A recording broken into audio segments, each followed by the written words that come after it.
अब एक बहन भाई होता है और भाई और बहन में बहुत ज़्यादा प्यार होता है। एक साथ बैठ के एक थाली में खाना खाया करते थे।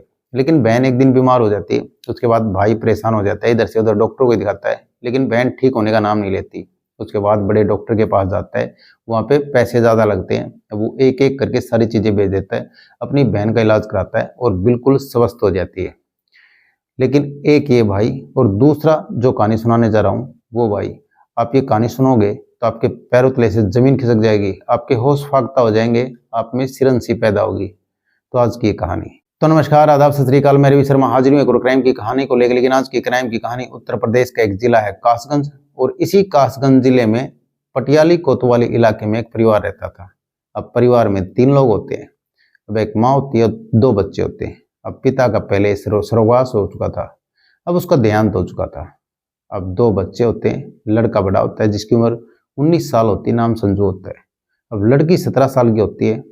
और जो एक इनका चाचा होता है वो इनको जब भी किसी चीज़ की जरूरत होती है, किसी चीज़ की मदद होती, तो वो बखूबी अपना फर्ज निभाया करता था और जो भी कुछ काम होता था वो किया करता था।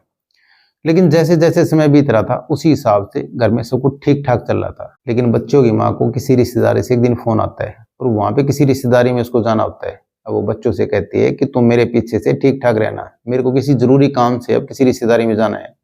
उसके बाद वो कहती है लड़की से, तुम सारा काम कर लेना और टाइम से खाना बनाकर खाकर सो जाना।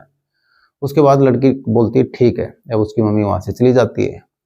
लेकिन अब दोनों बच्चे, अब दिन में लड़की सारा काम करती है और फिर बखूबी सारा काम करके शाम को खाना बनाती है। उसके बाद लड़का और लड़की दोनों बहन भाई अपने साथ बैठ के खाना खाने के बाद अपने सोने चले जाते हैं। लेकिन जैसे ही सोने जाते हैं उसके बाद अब वहाँ पे सो जाते हैं। और फिर जैसे अगली सुबह होती है, अब उसके चाचा वहाँ पे घर पे आते हैं। अब घर पे आने के बाद वो आवाज़ लगाते हैं लेकिन कोई बोलता नहीं है। उसके बाद गेट खोलते हैं, अंदर आते हैं, फिर से बोलते हैं लेकिन फिर से भी कोई आवाज़ नहीं आती।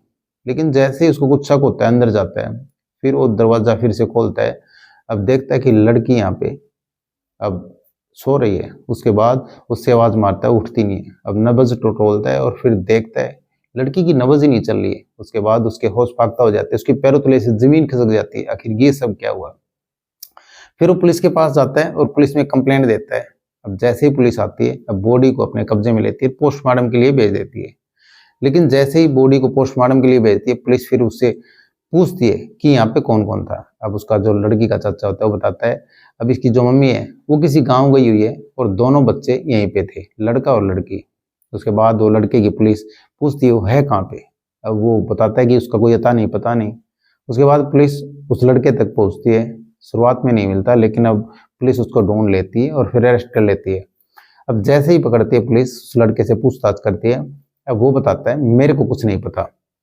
लेकिन शुरुआत में तो ये कहता है कि मेरे को कुछ नहीं पता, मैं तो अपने किसी काम से गया था। उसके बाद पुलिस जैसे ही सख्ती दिखाती है, उसके बाद वो सारी चीजें बताता है। उसके बाद मेरी माँ को किसी रिश्तेदारी से कोई फोन आ गया था और वो कोई काम चली गई थी और हमारे को ये कह के गई थी कि तुम दोनों दिन भर काम कर लेना और शाम को खाना टाइम से बना लेना और फिर खा के सो जाना।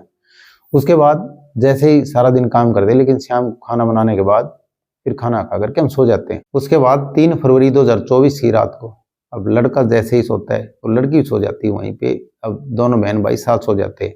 अब लड़का शुरुआत में तो इंस्टाग्राम और ये सब देखता रहता है, यूट्यूब वगैरह, और फिर वो धीरे धीरे अब देखते देखते पोर्न फिल्में देखता है, अश्लील फिल्में देखता है। उसके बाद अब जो उसकी बहन होती है उससे छेड़खानी करता है। लेकिन अब जैसे ही छेड़खानी करता है फिर वो यही नहीं रुकता। अब उस जो अपनी बहन होती है उसके साथ वो संबंध बनाता है और उसके रेप जैसी घटना को अंजाम देता है। उसके बाद ये सब करने के बाद उसका मन यहाँ भी नहीं भरता और फिर वो सोचता है अब कहीं ये सुबह किसी से बता न दे। उसके बाद अब जैसे ही रात होती है उसका गला दबा देता है, अब उसकी हत्या कर देता है और फिर वहां से भाग जाता है। लेकिन ये सब होने के बाद पुलिस उसका जो फोन है उसको जब्त कर लेती है और उसके फोन में सारा चेक करती है। उसके बाद जो उसकी गैलरी होती है फोन की, उसमें चेक कर दी, काफी पोर्न फिल्में उसमें, जो अश्लील फिल्में होती हैं वो उसमें मिलती हैं। और उसके बाद जो लड़का होता है, अब पुलिस उसको जेल की सलाखों के पीछे भेज देती है। लेकिन जिस तरह से एक अपनी सगी बहन के साथ, जो कि 17 साल की लड़की, उसके साथ ये सब उसने किया एक सगे भाई ने, अब जो बहन भाई के रिश्ते तार तार किए। और जिस तरह से एक राखी का, जो रक्षाबंधन का भाई बहन का एक नाता होता है, उसको भी कहीं ना कहीं शर्मसार किया। तो जिस तरह से ये सब किया, लेकिन जो आजकल का जो इंटरनेट का जमाना है या अपने बच्चों को जो फोन देते हो उसमें समय समय पे जांच करनी चाहिए आखिर ये सब क्या चल रहा है और चला क्या रहे हैं। तो कहानी सुनाने का मतलब किसी का दिल दुखाना नहीं है, किसी की भावनाओं को ठेस पहुंचाना नहीं। ये कहानी सुनाने का मतलब आप सतर्क रहें, सावधान रहें। तो कैसे लगी आज की कहानी कमेंट सेक्शन में जरूर बता दें और वीडियो को लाइक कर दें, चैनल को सब्सक्राइब कर दें, बेल आइकन को प्रेस कर दें ताकि हर वीडियो का नोटिफिकेशन मिलता रहे। जय हिंद, जय भारत।